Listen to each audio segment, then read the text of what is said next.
Salut les amis, j'espère que tout le monde va bien. On est parti pour une nouvelle vidéo autour du monde des actus foot depuis à peu près 24 heures. On va démarrer avec une petite information, c'est la liste pour l'équipe nationale de Suisse pour le prochain rassemblement national.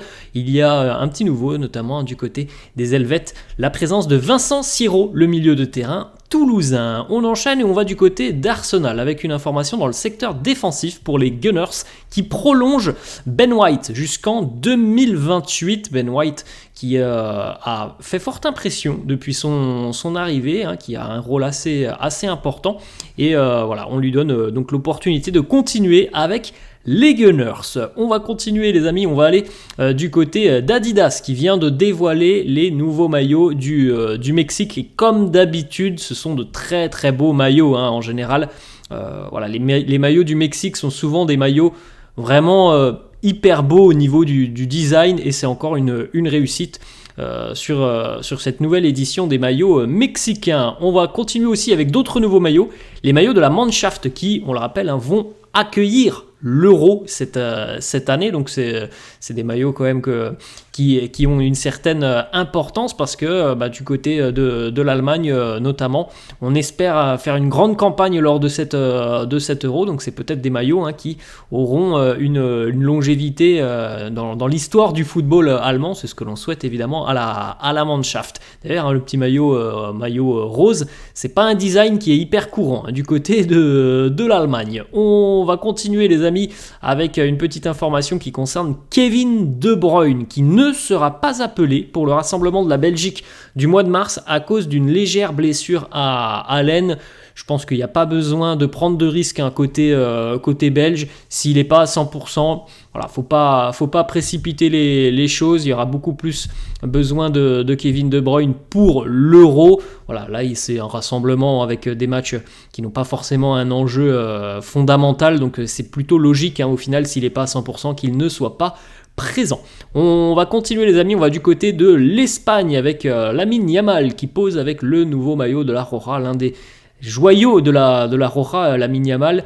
On verra notamment ce que ça va donner sur une grande compétition internationale. Ça va être une grande première pour lui. En tout cas, ce que l'on voit régulièrement avec le Barça, c'est quand même assez exceptionnel. Il a des qualités assez dingues, Lamine Yamal.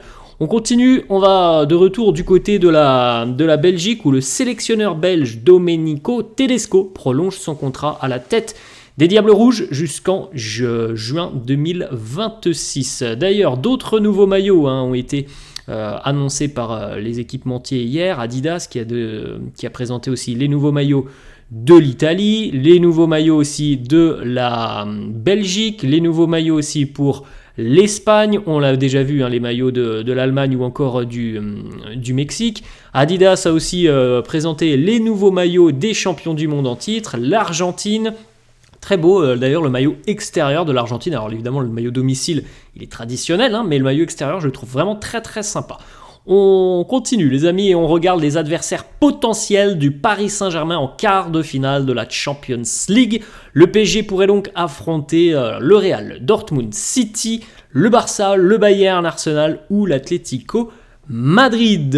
On continue les amis avec une petite information qui concerne Léo Messi et Luis Suarez et puis Sergio Busquets aussi par exemple qui est du côté de Miami. Eh bien ils sont en route pour les quarts de finale. Cette nuit l'Inter Miami s'est qualifié en quart de finale de la CONCACAF Champions Cup en s'imposant 5-3 sur la double confrontation face à Nashville. Messi et Suarez ont régalé d'ailleurs sur cette double confrontation. Messi c'est 2 buts, 1 passe D. Suarez 2 buts, 2 passes D.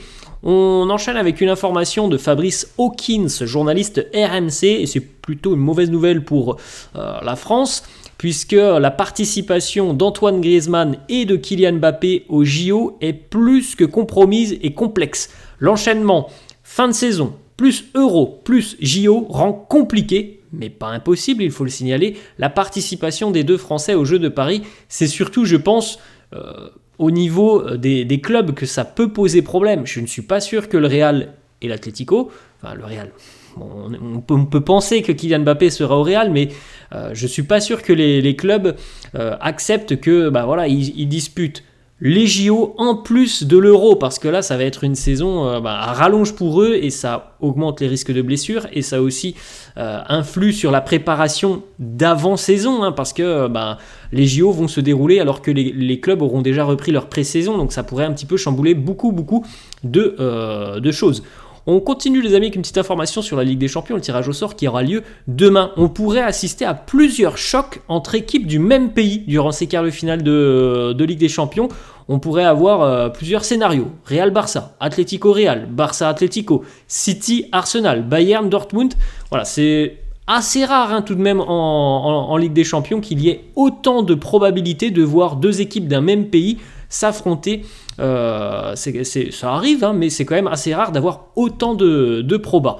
On continue avec une autre information qui concerne cette fois-ci la Ligue des Champions hier soir et la prestation de l'Atlético Madrid. Jan Oblak a été élu homme du match. Alors évidemment, il a été énormissime sur la séance des tirs au but. Jan Oblak, il a été l'un des grands artisans de cette victoire de l'Atlético Madrid face au dernier finaliste, l'Inter. On a une petite stat sur le Paris Saint-Germain, une stat assez intéressante. Le PSG est le seul deuxième de groupe à s'être qualifié pour les quarts de finale de la Ligue des Champions. Comme quoi, cette année, pour le PSG, c'était peut-être la bonne idée de terminer en deuxième position du groupe. On sait hein, que voilà, l'équipe qui a terminé en tête du groupe du Paris Saint-Germain, le Borussia Dortmund, elle aussi, elle s'est qualifiée. Maintenant, voilà, le PSG, on pensait qu'en terminant deuxième, ça allait être très compliqué au tirage au sort au niveau des huitièmes. Ils ont plutôt été épargnés hein, avec la Real Sociedad. Maintenant, on a vu les adversaires potentiels. Hein, on peut penser que ça va être évidemment un grand match pour le Paris Saint-Germain parce que l'adversaire ne sera pas du tout du même calibre que la Real Sociedad. On continue les amis avec des petites informations. Donc l'Atlético est qualifié pour les quarts de finale de la Ligue des Champions. On fait un petit point sur l'ensemble des qualifiés. Donc on retrouve le Real, City, le Paris Saint-Germain, le Bayern, Arsenal, le Barça, le Borussia Dortmund et l'Atlético Madrid au terme d'une séance de tir au but qui a été assez incroyable. Petite information aussi, Coupe de France, voilà les affiches des demi-finales de la Coupe de France. Donc Lyon recevra le bon dernier de Ligue 2 Valenciennes qui semble être déjà condamné en plus de ça au national. Et le Paris Saint-Germain affrontera le Stade Rennais. Pour rappel, la finale se déroule à Lille au stade Pierre-Mauroy. Du côté du Borussia Dortmund, victoire hier pour le Borussia face au PSV Eindhoven, grâce à notamment Jadon Sancho qui revit tout de même depuis son passage à Manchester United où ça avait été compliqué. Il est prêté jusqu'à la fin de saison à minima avec le Borussia Dortmund et il revit. Pour le moment, Jadon Sancho, ça se passe plutôt bien pour lui. Il a été élu homme du match hier et buteur d'ailleurs. Jadon Sancho. On continue donc les amis, comme on l'a dit, le PSG qualifié pour les demi-finales de la Coupe de France. Le Paris Saint-Germain s'est imposé aux dépens de Nice hier sur le score de 3-1. Dortmund s'est qualifié 2-0 grâce à Jadon Sancho et Marco Reus. Il y avait eu un partout au match aller. D'ailleurs, une petite information très importante sur cette qualification du Borussia Dortmund, puisque c'est plutôt une très bonne nouvelle pour le football français. Grâce à cette qualification de Dortmund, la France assure sa 5e place à l'indice UEFA en fin de saison. Et donc, nous aurons 7 participants en Coupe d'Europe la saison prochaine. Les 3 premières places de cette saison en Ligue 1 seront directement qualificatives pour la Champions League et la 4e permettra à l'équipe qualifiée en 4e position de jouer les barrages. Et il faudra encore terminer la saison en Coupe d'Europe, mais il se pourrait que la 5e place, après il va falloir de très bons résultats des clubs français engagés, il se pourrait que la 5e place en Ligue 1 soit qualificative aussi pour la Ligue des Champions. Mais pour le moment, c'est une certitude, les 4 premières seront qualificatives pour la LDC, la 4e en passant par les barrages. On continue les amis avec d'autres petites infos. Ibrahima Konaté pourrait tout de même être dans la liste de Didier Deschamps malgré la blessure contractée avec Liverpool. Il y a de l'optimisme quant à l'évolution de sa blessure au niveau de la cuisse. On sait qu'il y a d'autres joueurs qui pourraient potentiellement déclarer forfait avant que Didier Deschamps ne donne sa liste. Une petite information, match en retard hier en Première Ligue et un match complètement dingue. Pourtant, c'était pas une affiche exceptionnelle. Bournemouth affrontait à Luton et il s'est passé quelque chose de complètement fou puisque Luton menait 3-0 à la mi-temps sur la pelouse de Bournemouth. Score final de cette rencontre, 4-3 pour Bournemouth. La remontada de Bournemouth en seconde mi-temps. On continue les amis avec une petite photo de la vitesse de Jérémy Boga qui a été assez performant hier. C'est pas suffisant pour Nice pour se qualifier, mais Boga a fait quand même pas mal de dégâts sur ses accélérations. On va les amis du côté de Paris avec une petite stat qui concerne Kylian Mbappé. Toute compétition confondue pour Mbappé, c'est 36 matchs, 35 buts, 7 passes décisives. C'est un élément évidemment indispensable de la bonne forme du Paris Saint-Germain. On va poursuivre les amis avec une petite information. Du côté du Maroc, Amin Harit n'a pas été convoqué par Walid Regragui pour le prochain rassemblement national. Petite info sur le but de Jadon Sancho. C'est son premier but au Borussia Dortmund, et surtout à domicile, au Signal Iduna Park depuis mai 2021. Petite information donc sur la liste du Maroc.